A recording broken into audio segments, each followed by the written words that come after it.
Mr. Collins received Mr. Darcy and Colonel Fitzwilliam with an agitation that addressed itself in ceremony and forgot to smooth its hair. He bowed them into the sitting-room, apologised for the modesty of the parsonage, praised the honour done to his roof, referred twice to Lady Catherine's generosity in providing that roof, and attempted to arrange the chairs so that he might preside without appearing to do so.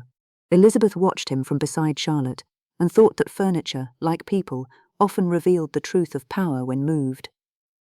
Darcy stood until she sat. Colonel Fitzwilliam took a chair near the window, not too close, not too far, a witness, not an intruder. Mr. Collins hovered by the mantel before finally choosing a seat from which he could observe every face. Charlotte had offered tea. No one had accepted. The untouched tray remained on a small table, its ordinary domestic comfort made absurd by the business at hand. Darcy bowed to Elizabeth. Miss Bennet. Mr. Darcy. The names sounded strange, too little for what had happened, too much for what had not. Mr. Collins began. I am gratified, deeply gratified, to see all parties assembled in a spirit of proper accommodation. It is my earnest hope that under the guidance of prudence, propriety, and the advice of those placed by Providence in elevated Mr. Collins, Darcy said. The interruption was not loud, but it was absolute. Mr. Collins blinked. Yes? I would like to speak with Miss Bennet. Of course, naturally, that is why we are gathered, with as much privacy as propriety permits. Mr. Collins looked alarmed. Privacy, under the present circumstances, must be carefully defined. Then define it generously, Colonel Fitzwilliam said. We remain in the room, Mrs. Collins remains. You remain, if you must, but allow them to speak without a sermon between every sentence. Charlotte lowered her eyes. Elizabeth suspected it was to hide appreciation. Mr. Collins flushed. I had no intention of sermonising. No, Elizabeth said, before she could stop herself.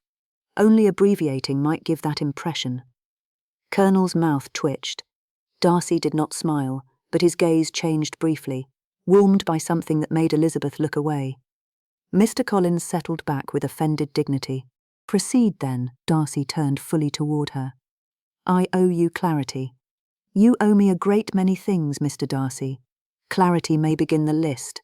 I accept that. The answer disarmed her more than argument would have done. She folded her hands tightly in her lap. Who knows? He did not pretend to misunderstand. Mr. Collins, the gardener who accompanied him, though he has been instructed to understand that an engagement existed prior to the storm, Mrs. Collins, by necessity. Colonel Fitzwilliam, because I needed assistance and a witness not governed by Rosings. Lady Catherine, because Mr. Collins's note and her own intelligence made concealment impossible. Anne de Bourgh was present when I informed my aunt, Winselimand and Orlin. Elizabeth absorbed each name like a tolling bell. And servants.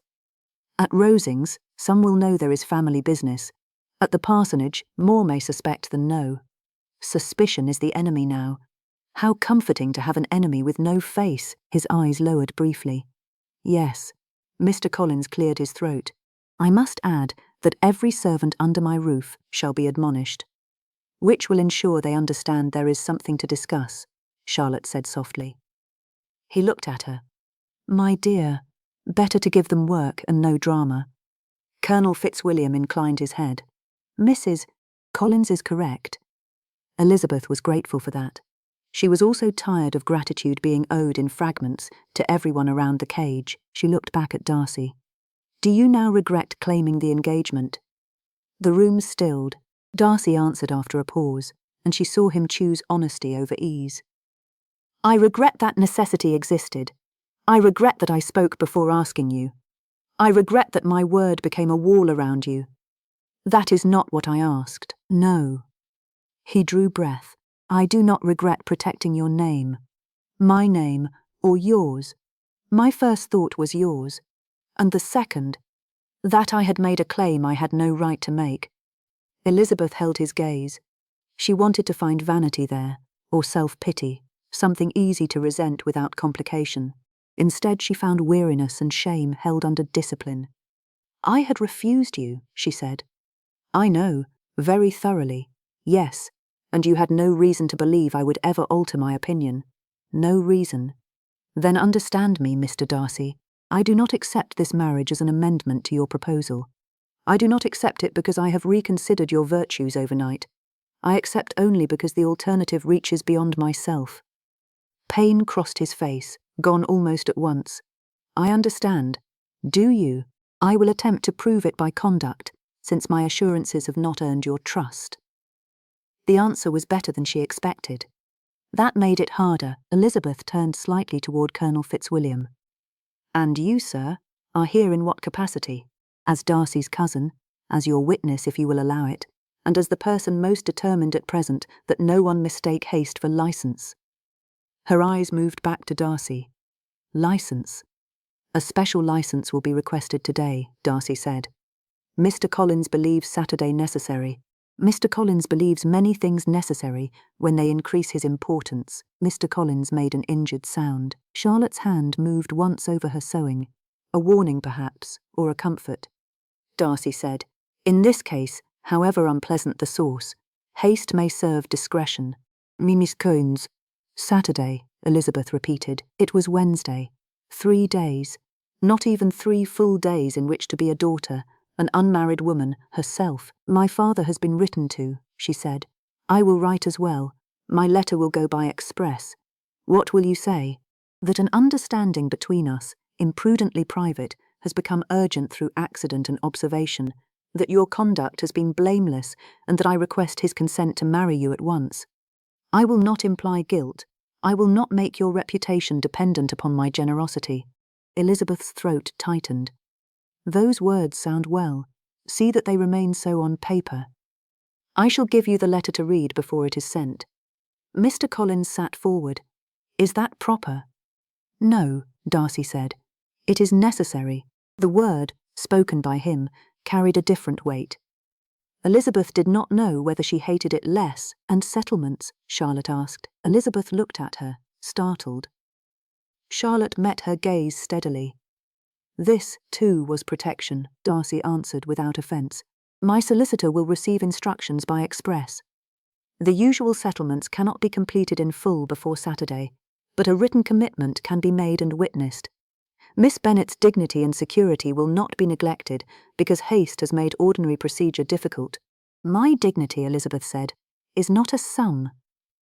"No," Darcy's voice softened, "but neglecting the sum would be another insult to it." Colonel Fitzwilliam nodded faintly, as though Darcy had passed a small examination. Elizabeth looked down at her hands. She had never been mercenary. She had rejected this man when he had 10,000 a year, and she had £50 of certainty. Yet money now entered not as temptation, but as evidence. Would he treat her as a wife taken honourably, or as a problem solved swiftly? "What of my portion?" she asked, the words awkward but necessary. "Whatever your father has settled upon you will be included properly. I will not require haste from Longbourn in that regard. The principal arrangements shall come from my side." Mr. Collins brightened. "A most generous—" Darcy looked at him. He stopped. Elizabeth almost thanked Darcy for the silence. She restrained herself. "There is another matter," she said. Darcy waited. "If this marriage happens," she faltered on the word, then forced herself onward. "When it happens, I will not have every claim of marriage pressed upon me, simply because a clergyman has pronounced us man and wife." Mr. Collins turned scarlet. "Cousin Elizabeth!" Charlotte's face went pale, but she did not interrupt. Colonel Fitzwilliam looked out the window with the disciplined blindness of a gentleman preserving a lady's courage. Darcy's expression changed in a way Elizabeth could not read. Not anger, not embarrassment only. A grief, perhaps, that she had been made to ask. "You shall have your own room," he said. "Your own maid, your own time. I will make no claim upon you that you cannot bear." Mr. Collins sputtered. "But the duties of marriage are not yours to enumerate," Darcy said. The room fell silent. Elizabeth felt for the first time since the shed door had opened, a space within the trap large enough to breathe. Darcy continued, more quietly. "I cannot undo the necessity. I can refuse to add force to it." She believed him. The realization frightened her. Belief was not forgiveness. Trust was not affection. But belief was dangerous because it weakened the purity of resentment, and resentment had been keeping her upright. Charlotte spoke then. There should also be an understanding of where Elizabeth will go after the wedding. To Rosings, Mr. Collins suggested, immediately regretting it when every face turned against the idea. No, Darcy said. Not Rosings, Elizabeth agreed. A faint, almost invisible understanding passed between them. Whatever else divided them, Lady Catherine would not house the beginning of their marriage. I can take a house on the road north, Darcy said. Or we may travel first to London, if arrangements require it. Pemberley is distant, but it offers privacy. Privacy from whom? Elizabeth asked. From my aunt. From Meryton gossip. Perhaps from both our mistakes, if distance can give us time to face them. The humility of that answer unsettled her again. Mr. Collins, sensing his authority slipping, seized upon the one point still firm. Then Saturday is agreed. I shall perform the ceremony here, or at the parish church if preferred. Her ladyship has indicated an intention to attend. Elizabeth closed her eyes briefly. Darcy said, Lady Catherine may attend. She will not govern. We shall see, Mr. Collins murmured, and then looked horrified at having said something so nearly honest. Mr. Collins, whose mind had recovered sufficiently to be scandalised again, began to explain that delicate subjects were best managed by gentlemen and clergymen of mature consideration. Colonel Fitzwilliam interrupted him with a request to inspect the parish register, a manoeuvre so transparently tactical that Elizabeth might have admired it under any other circumstance. Mr. Collins, unable to resist displaying the neatness of his records, went to fetch it from the adjoining room. The instant he left, the air changed. Darcy did not move closer. That restraint was becoming noticeable. Miss Bennet, I must say one thing while Mr. Collins is absent, though Mrs. Collins and my cousin remain. Elizabeth inclined her head. The letter I intended to give you this morning, before all this, concerned matters you named in your refusal. Wickham, Jane. The accusations stood between them as surely as the vows to come. I do not ask you to read it now, he continued. I will not place another burden in your hands while this one is being arranged. But I have wronged you in explanations as well as in conduct. When you wish it, I will answer. Elizabeth searched his face. Will the answers be meant to defend you or to inform me? He accepted the distinction. Both, I fear, if I am not careful. I will try for the latter. Charlotte's needle paused. Colonel Fitzwilliam, still near the door through which Mr. Collins had vanished, looked as though he approved the effort, but not yet the man. Elizabeth said, Then keep the letter until after my father is written to. I cannot carry every truth in one day. Very well. And Mr. Darcy? Yes. If any part of it concerns Mr. Wickham, in a way that may affect my family, I must know before I return to Longbourn as your wife. Darcy's expression darkened, not with anger at her, but at the name. Then you shall. Mr. Collins re-entered triumphantly with the register, sparing them the need to say more. Yet the brief exchange remained in the room after him. Elizabeth had not forgiven. Darcy had not explained that the future had acquired another required conversation, and perhaps that was better than a silence filled only by resentment. Elizabeth stood. The conversation had given her terms, not freedom, yet terms mattered. In a world determined to speak over her, she had spoken. In a future arranged by letters and licenses, she had placed at least a few conditions in ink before the vows. Darcy rose at once. I will write to your father now, he said. You shall read the letter within the hour, if Mrs. Collins will permit me the use of her desk. Charlotte nodded. Of course. Elizabeth looked at him. And if my father refuses? Darcy's answer was quiet. Then I will not force you behind his refusal, but I will ask whether refusal protects you or merely abandons you to consequence. It was not the answer of a romantic hero. It was not the answer of a tyrant. It was worse. The answer of a man beginning to understand the cruel shape of truth. Elizabeth turned toward the window. Outside, the parsonage garden looked ordinary. Wet leaves trembled in the mild air. Somewhere a bird sang, as though weddings, reputations, and women's choices were not being sorted beneath its branch. She thought of Jane's gentle face, Mary's solemn vanity, Kitty's eager follies, Lydia's heedless laughter. She thought of her father's library door, always closed when action might have opened it. She thought of her mother, ridiculous and frightened, and not entirely wrong that marriage was the wall against many storms. Then she thought of the shed, and Darcy sitting upright all night, so that Honour might have at least one witness no one else could see. She turned back. "I will proceed," she said. Mr. Collins exhaled with audible relief. Charlotte looked stricken and proud. Colonel Fitzwilliam bowed his head. Darcy did not move at all. Elizabeth lifted her chin. "Not because I forgive you, Mr. Darcy. Not because I accept the manner of your proposal, or the opinions you expressed, or the power necessity has placed in your hands. No," he said. "I proceed because the alternative would injure the innocent, and because you have promised not to make my dependence worse than it must be." "I have promised," he said. "I will keep it." She hoped he would. Hope, like belief, was dangerous. But Saturday had been named. The letter would be written. The licence requested. Lady Catherine angered. Longbourn summoned by ink and haste. The marriage machinery had begun to move, and Elizabeth could no longer pretend she stood outside it. She stood within it now, still herself, she told herself. Not free, but not yet defeated. Darcy had written difficult letters before.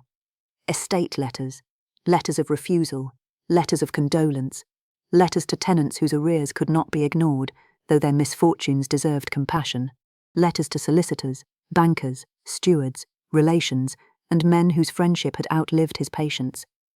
He had always found paper easier than speech. Ink allowed order.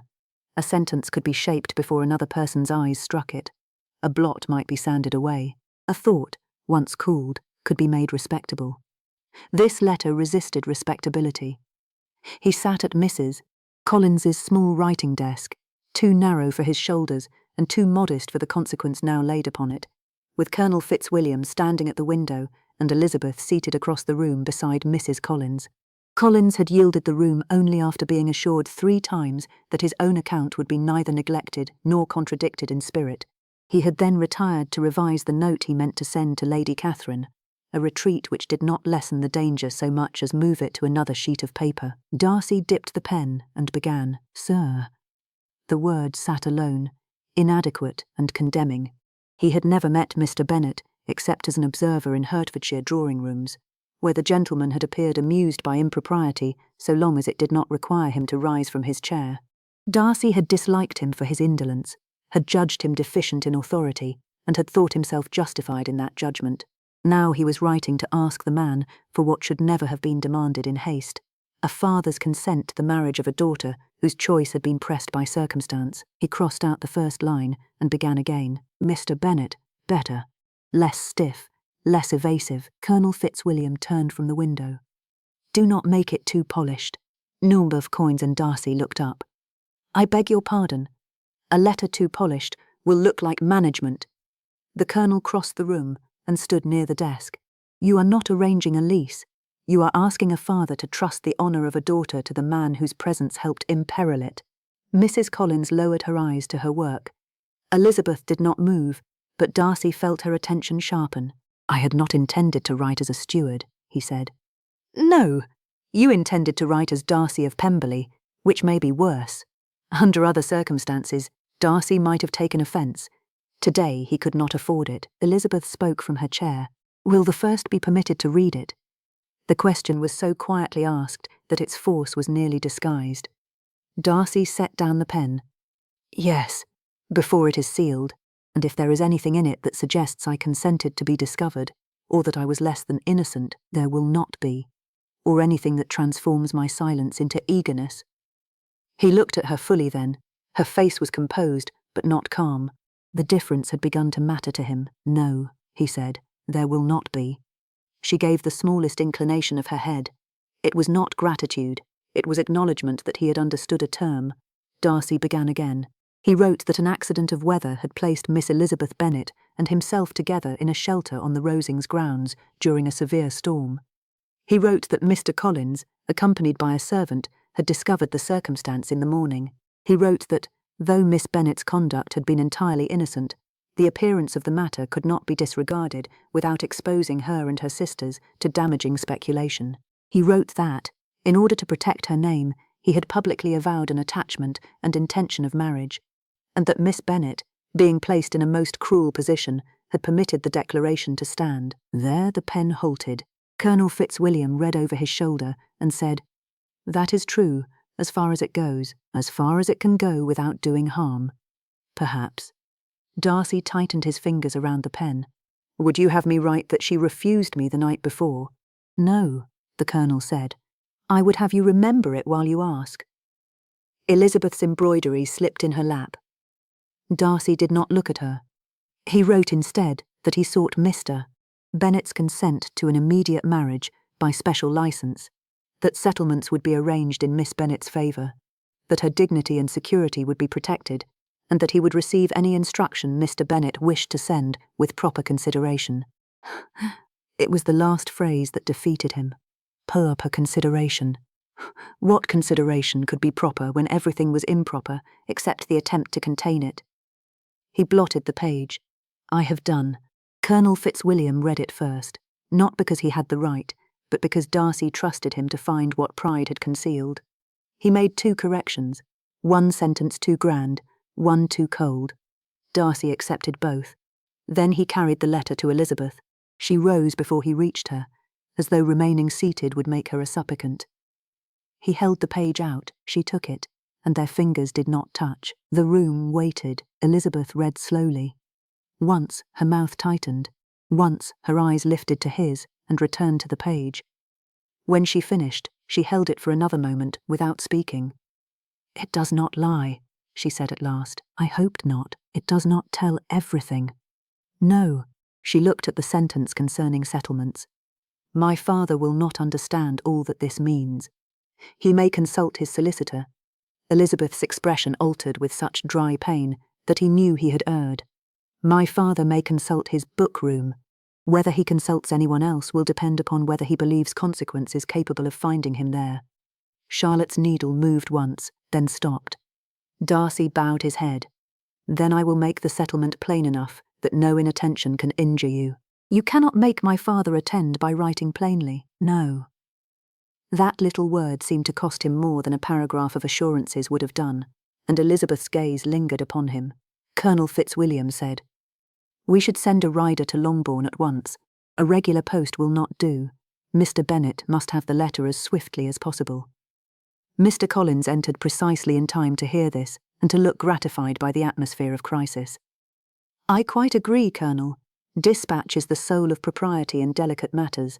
I have taken the liberty of drafting my own humble communication to Mr. Bennet, so that he may comprehend the pastoral eye under which his daughter has been preserved. Elizabeth turned. Mr. Collins, I must see that letter. My dear cousin, I assure you, I must see it.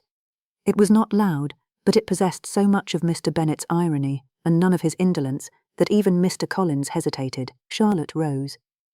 It would be best, Mr. Collins. We must all be agreed in the language used. All? Mr. Collins repeated, offended by the democracy of the word. Darcy held out his hand. Allow me. Mr. Collins looked between them, and evidently calculated that to refuse Darcy would be less prudent than to resent Elizabeth. He produced the letter. Darcy read the first 2 lines and felt his jaw set. Colonel, he said. The Colonel took it, read, and made a sound very close to a cough. Elizabeth's colour rose. What does it say? Darcy folded the page. It will not be sent. Mr. Collins drew himself up.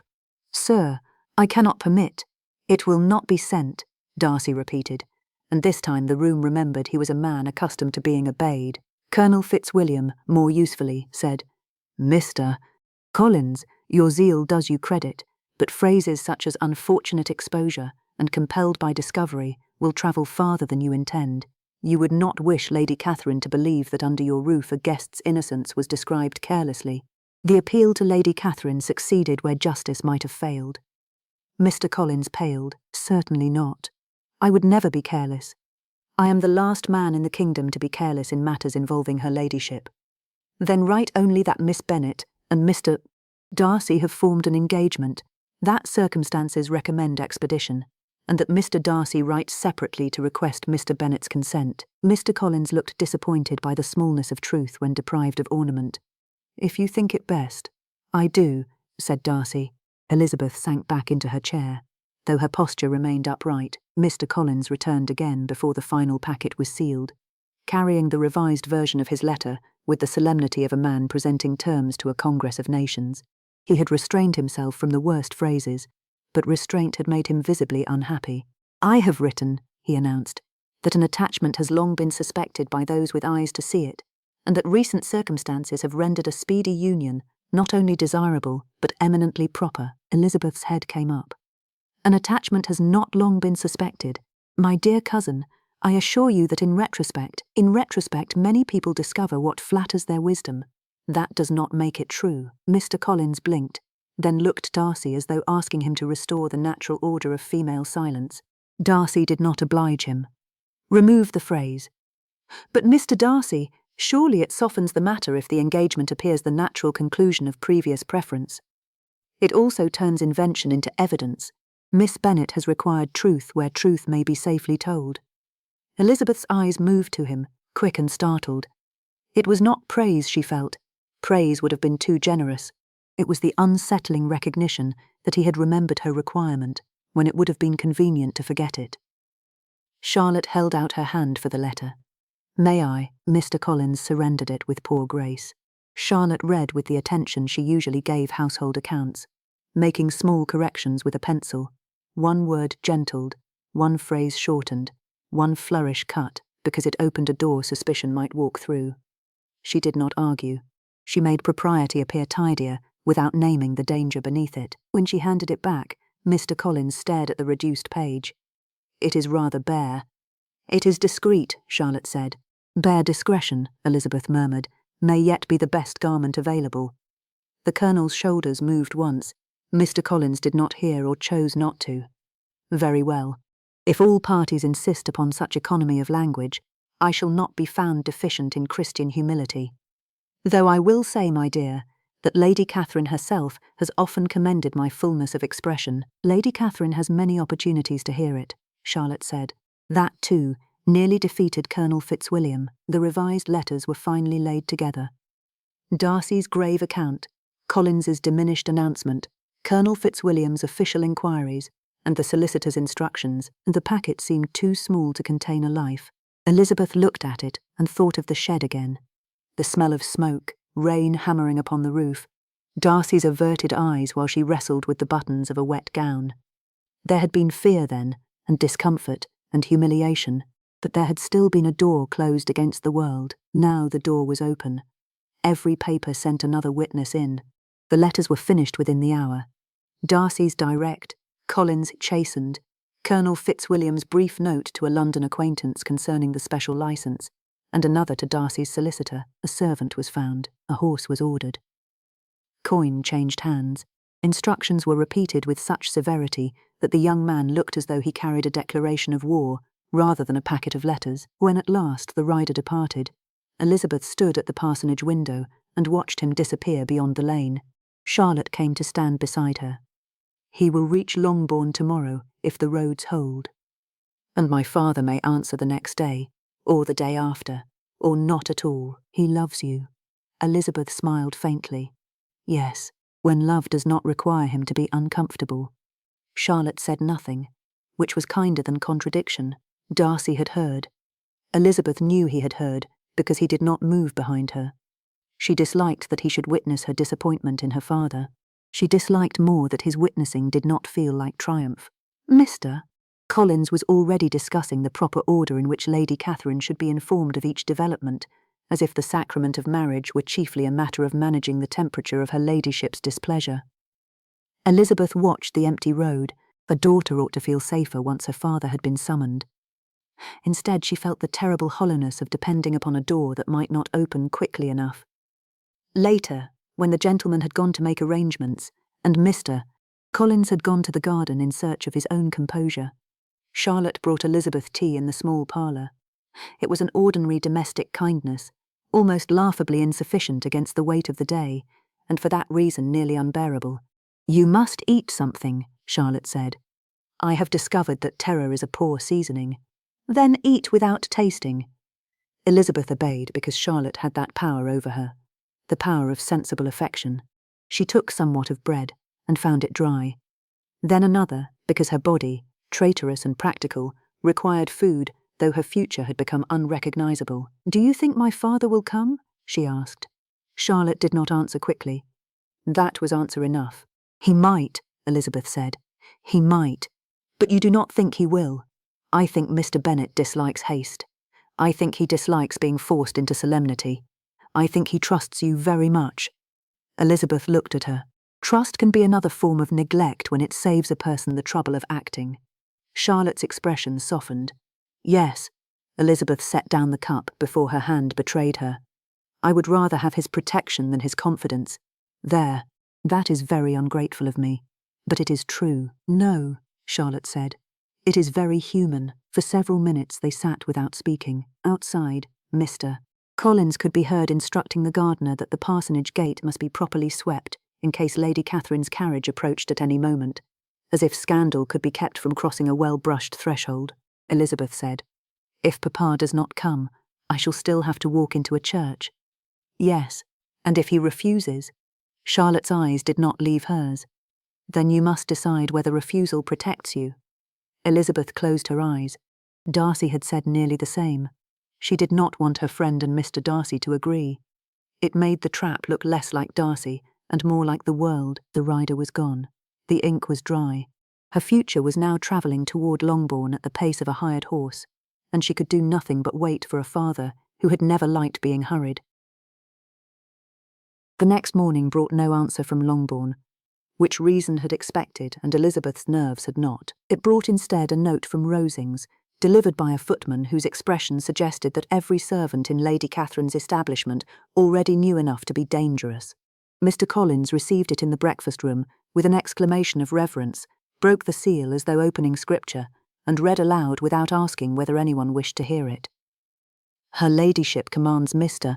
Darcy, Colonel Fitzwilliam, and Miss Elizabeth Bennet to attend her at Rosings at 11 o'clock this morning, so that the proposed degradation of family consequence may be discussed in a proper manner before any irrevocable step is taken." Maria Lucas dropped her spoon.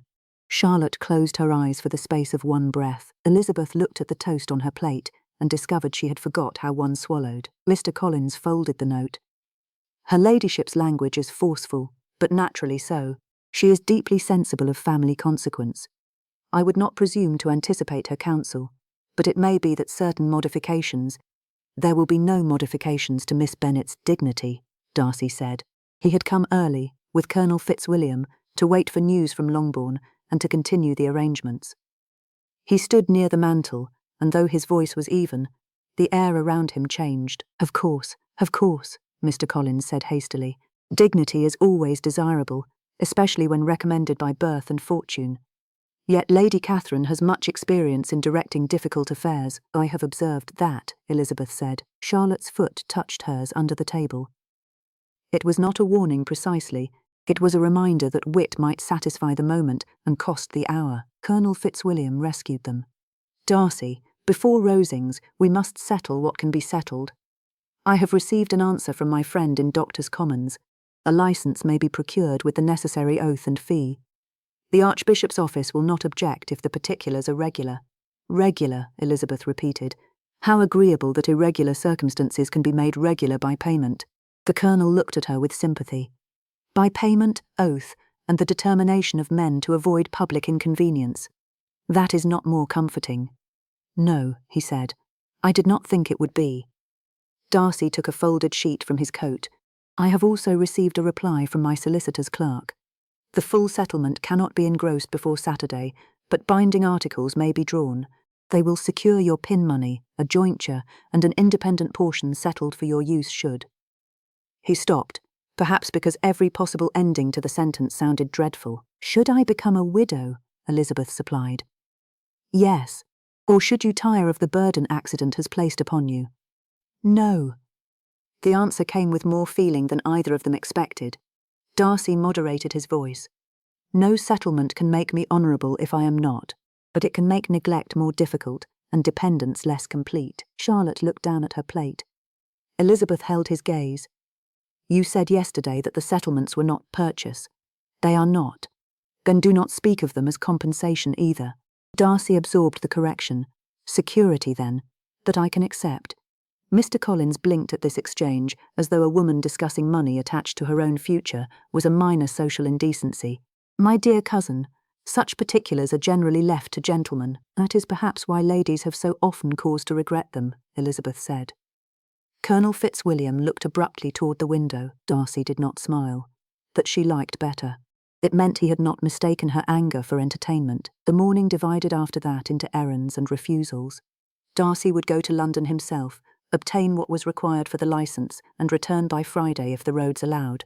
Colonel Fitzwilliam would remain near Hunsford to counter Lady Catherine, assist Mrs. Collins, and ensure Mr. Collins did not enlarge the story in the name of caution. Mr.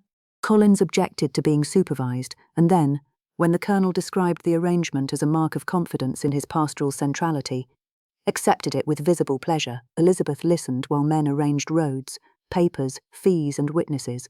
She asked questions where she could.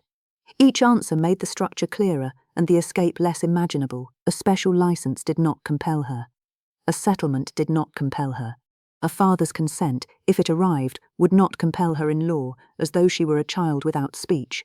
Yet all together, weather, discovery, letters, Lady Catherine, Collins, Darcy's name, her sister's prospects, the servant's eyes, the timing, the lie she had confirmed, they formed a cage made not of iron, but of consequence. Before they left for Rosings, Darcy asked for one more moment with Colonel Fitzwilliam in the passage. The door did not close fully. Elizabeth, standing with Charlotte near the parlour, did not mean to listen. But houses as small as the parsonage did not permit great secrets. "You must not fight my aunt for victory," the Colonel said. "Fight only for the line she must not cross." "I know where the line is." "Do you? Yesterday you thought marriage was the line. Today it must be Miss Bennet's dignity. Those are not always the same." A pause followed. "You believe I will fail her. I believe you are accustomed to solving discomfort by arranging people. That is not an answer. It is the answer most likely to help you." Elizabeth turned away, embarrassed by witnessing a correction meant for him, but the words followed her. Arranging people. Had that not been his error with Jane? With Bingley? Perhaps with herself in the shed, however honourable the first impulse.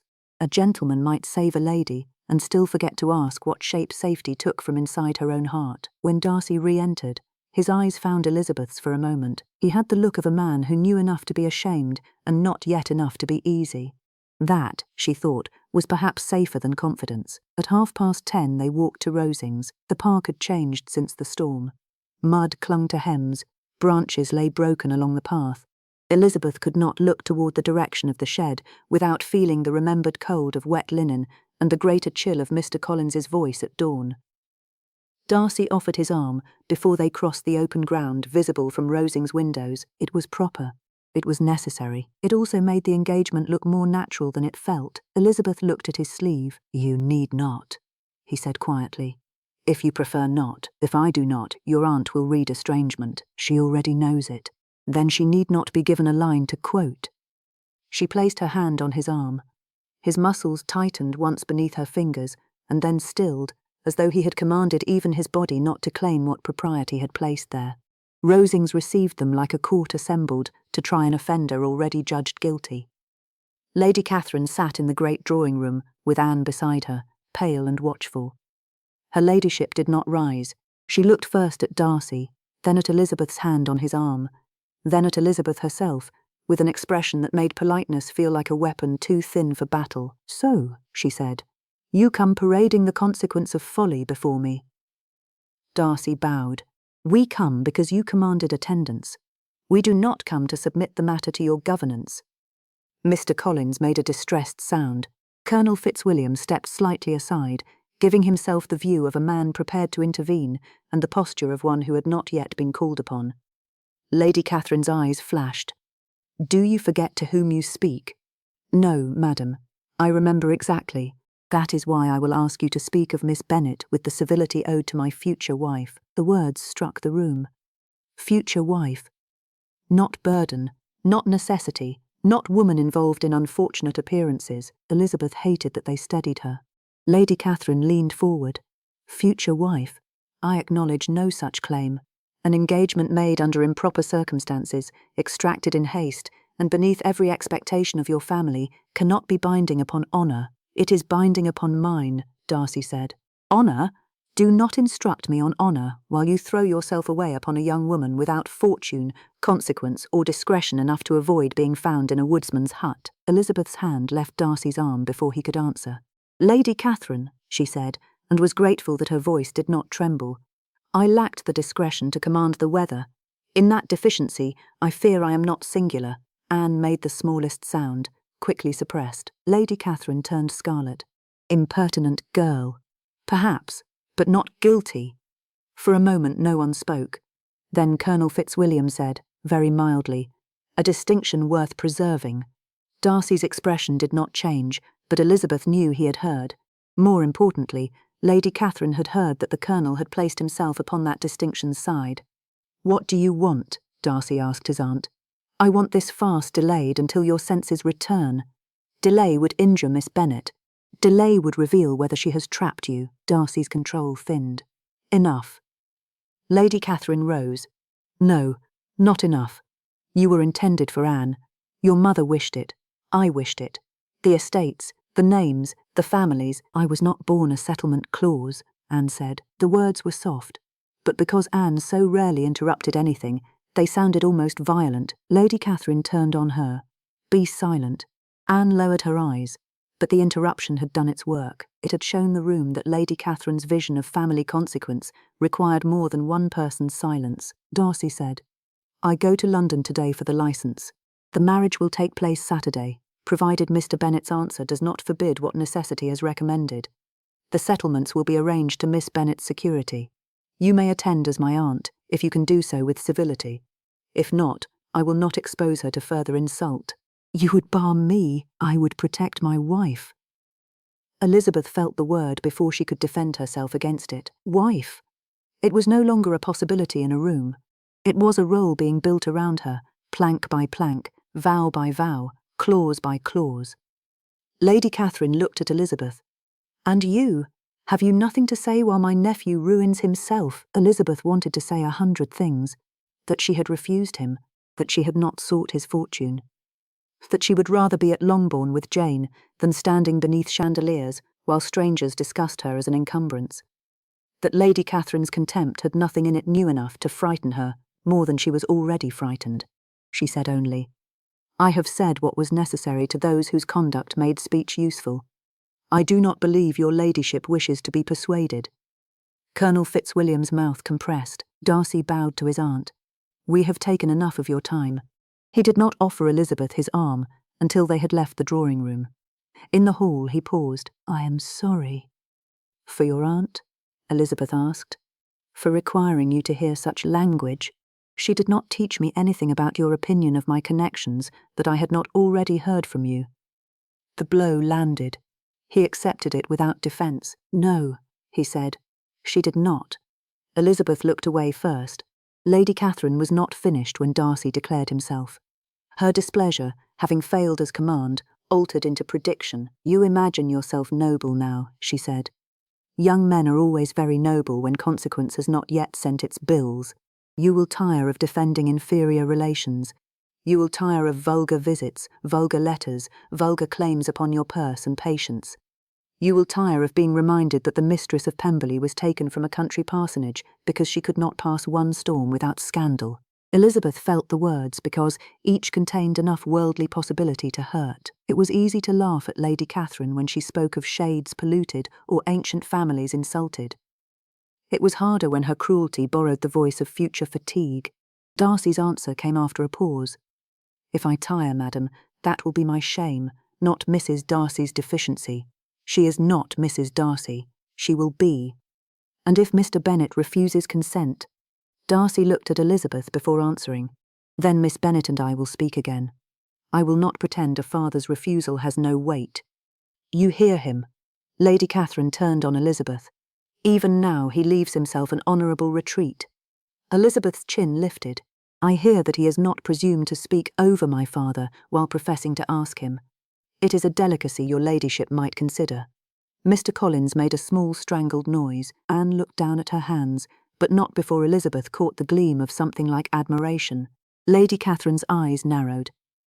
You will be disciplined by marriage, Miss Bennet. Then I am fortunate the instruction will not be yours. This time Darcy did say, Miss Bennet.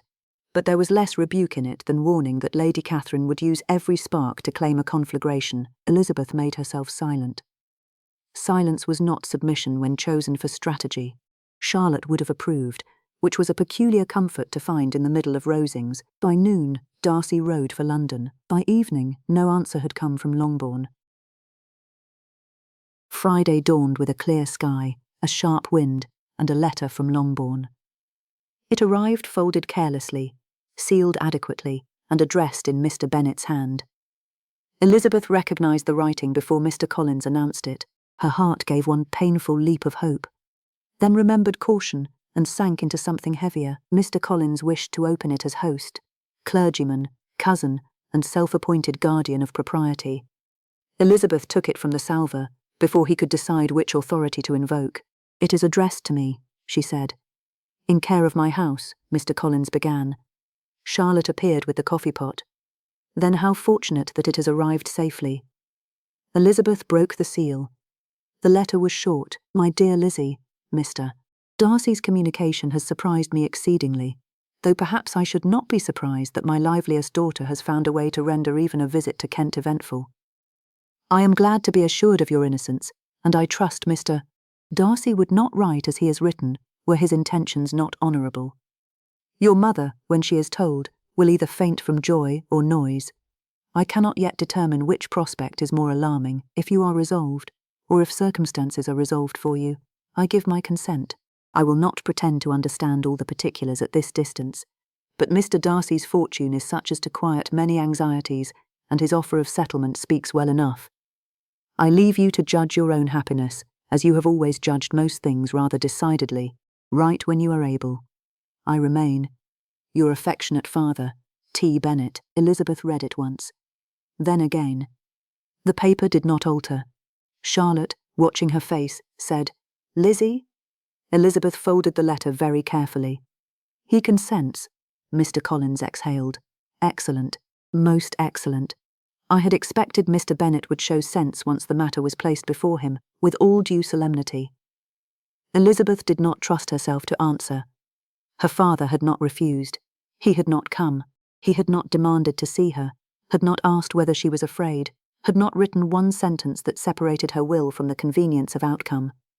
He had trusted Mr. Darcy because Mr. Darcy had written like a gentleman and had a fortune large enough to quiet anxieties. If you are resolved, or if circumstances are resolved for you. That was the sentence that stayed. Circumstances were resolved for her. Her father had noticed and signed beneath them. She excused herself and went upstairs before Mr. Collins could begin rehearsing how Lady Catherine must be informed that Mr. Bennet had behaved with proper submission to necessity. Mr. Collins, for his part, thought Mr. Bennet's letter a model of paternal confidence once he had learned its result and been prevented from reading its contents. I have always said, he declared, that your father possesses more sense than his manner sometimes displays.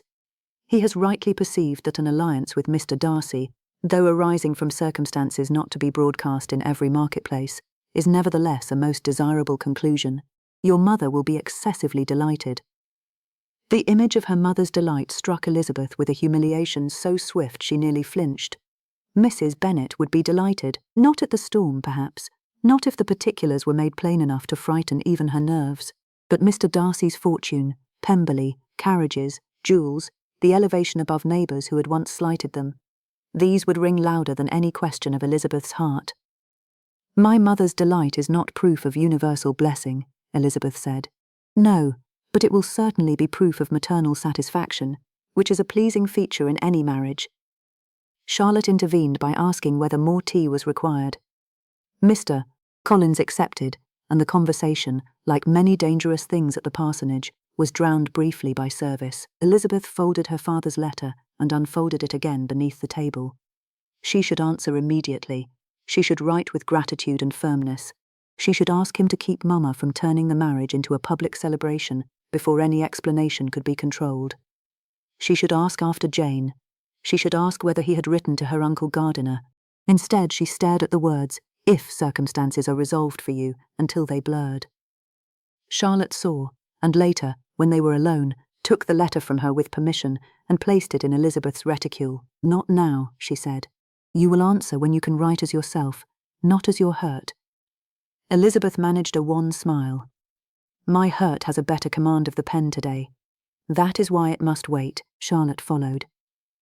Elizabeth stood in the small chamber beside the bed and laughed. It was a terrible sound, too close to tears to be mistaken for amusement. "He leaves me to judge my happiness," she said. "How very liberal of him, when every practical judgment has already been made by someone else." Charlotte closed the door. "I am sorry. He is affectionate. He is always affectionate where affection costs nothing." Elizabeth pressed the letter to her lips, then lowered it in shame because she loved him still. "That is unjust. He would think he has trusted me. He would think he has honoured my judgment. Perhaps he has. No. He has avoided the discomfort of questioning Mr. Darcy. There is a difference." Charlotte could not deny it. The wedding gown, such as it was, lay over a chair. There had been no time to make anything new. Charlotte had altered Elizabeth's best muslin, with a length of fine ribbon borrowed from Maria and lace taken from an older gown. It was pretty, in a quiet way. That made Elizabeth angrier than if it had been ugly. A pretty dress pretended to belong to a happy occasion. "Help me hate it," Elizabeth said. Charlotte looked at the gown. "I cannot. It is becoming. Traitor." "Yes." Charlotte's smile was sad, but a practical one. They spent the morning in preparations that felt both intimate and absurd. Maria was sent to gather flowers from the parsonage garden, though Mr. Collins objected that the church arrangements should display more solemnity than rustic excess. Charlotte packed Elizabeth's small trunk. Elizabeth wrote to Jane and spoiled 3 sheets before settling on a version that told enough truth to alarm her and not enough to wound her. "My dearest Jane," she wrote, "before this reaches you, I shall be married to Mr. Darcy. Do not let Mamma's happiness persuade you that all has been arranged by romance, but do not let surprise persuade you that I am disgraced. An accident of weather and circumstance made haste necessary. Mr. Darcy has behaved with honour since, whatever errors came before. I am safe. I will write fully when I can bear to do so. Love me and think kindly of me, even if you cannot understand." She sealed it quickly, lest she add what would make Jane weep. The hours before Darcy returned seemed occupied by small labours designed to prove that a woman's life could be remade by thread. Charlotte let down a hem, took in a seam, shook out a shawl, and considered whether white ribbon looked too bridal for a circumstance in which triumph would be indecent. "It is still a wedding," Maria said. Elizabeth looked at the gown. "So the church will insist." Maria flushed. "I only meant, one may hope it is not unhappy forever." The innocent kindness of that undid more of Elizabeth's composure than Lady Catherine's insults had. "No," she said. "One may hope." Charlotte met her eyes over the folded muslin. Hope was a thing both women handled cautiously. Charlotte had married with more prudence than romance, and had made a tolerable life from economies of expectation. Elizabeth had once pitied her for it. Today she understood better the courage required to live decently inside an imperfect choice. "Did you hope?" Elizabeth asked when Maria had gone to fetch more pins. Charlotte did not pretend not to understand. "Not as you mean it. And now? Now I hope for useful days, quiet rooms, health, and the ability to do some good where I can." "That sounds small. It is larger than despair." Elizabeth sat beside the gown. "I do not want to learn contentment as a reduction." "Then do not, but do not mistake every compromise for defeat. Some are merely the ground upon which one begins again." Elizabeth touched the lace. "And if the ground is not chosen, then choosing how to stand upon it matters more." Those words stayed with her long after the pins were set. Near midday, Colonel Fitzwilliam came with news that Darcy had returned from London and would call within the hour. He looked tired, his coat dusty, but his manner was steady. "The licence is obtained," he said. Elizabeth sat very still. Charlotte asked, "And Mr. Darcy returned safely?" "He went first to Rosings." Mr. Collins, who had entered behind him, nearly glowed. "Very proper. Lady Catherine must be satisfied on all points." "She is satisfied on none," the Colonel said, "but she is informed." Elizabeth looked up. "Will she attend tomorrow?" "Yes." The answer passed through the room like a draught under a door. Colonel Fitzwilliam added. Anne has also expressed a wish to attend. Mr. Collins blinked. Miss de Bourgh, in her state of delicate health. I believe sitting through a wedding will not endanger her more than living with Lady Catherine, the Colonel said. Charlotte made a sound very like the one ladies make when they have swallowed amusement with tea. Darcy arrived an hour later. Elizabeth received him in the parlour with Charlotte present. She had expected stiffness. She had not expected the sight of him to alter the room with such unwelcome steadiness. He looked exhausted, but the licence was in his hand, and the articles of settlement were folded beneath it. He had done exactly what he had said he would do. That ought not to have mattered so much. Miss Bennet, he bowed. Mrs. Collins. You have returned quickly, Elizabeth said. Yes, with the licence. He placed it on the table, not in her lap, not into her hand as though it were a gift. Yes, she looked at the document. A few lines of ink had achieved what many conversations had failed to make real, and the settlements. He laid the second packet beside the first. Articles only for now. The formal instrument will follow. Colonel Fitzwilliam and my solicitor's clerk witnessed them. Your father may appoint counsel after the marriage if he wishes them reviewed. I will not alter them to your disadvantage. That is generous, Charlotte said. It is necessary.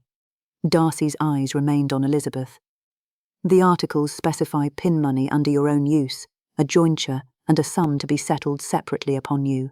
They also confirm that any portion you bring, small though it may be, remains acknowledged as yours, and is not swallowed invisibly into my estate. Elizabeth had not known until that moment that a thing so dry as settlement language could make her want to weep. My portion is not large enough to trouble Pemberley, she said. It is large enough to be yours. Charlotte looked away. Elizabeth could not. Darcy continued. I have also written to your father enclosing a copy of the articles. I thought it proper. My father consents. So I was told. Did he write to you? A brief line. He thanked me for my honourable conduct and expressed confidence that his daughter would make a better mistress of Pemberley than I deserved. Elizabeth's lips parted. He wrote that? Not exactly. Despite herself, the corner of her mouth moved. Darcy saw it. He did not seize on it. That restraint too registered. He said, I am sorry he did not come. The almost smile vanished. You do not know that I wished him to. No. I know only that if Georgiana were in such a position, no road in England would keep me from her. It was not a performance. It was too immediate, too plain. Elizabeth felt the injustice of comparing every man to the best of him and every father to the worst of hers. She is fortunate, Elizabeth said. His face tightened. Not always. Wickham's name entered the room, though no one had spoken it. Elizabeth remembered her own demand. If any part concerned Wickham in a way that might affect her family, she must know before returning to Longbourn as his wife. Mr. Darcy, he understood at once. Yes, there remains the letter I mentioned. Can I read it today? Charlotte's eyes moved between them. Darcy hesitated only long enough to reveal that he had hoped to spare her until after the wedding, then thought better of deciding for her. Yes, he drew a sealed packet from his coat. It was thicker than she expected. I wrote most of it before the storm, he said. I have added a page since. It concerns Mr. Wickham and Mr. Bingley. Elizabeth's hand went cold. I will read it alone. Of course. She took the packet. This time their fingers touched. It was accidental, brief, and nothing like courtship.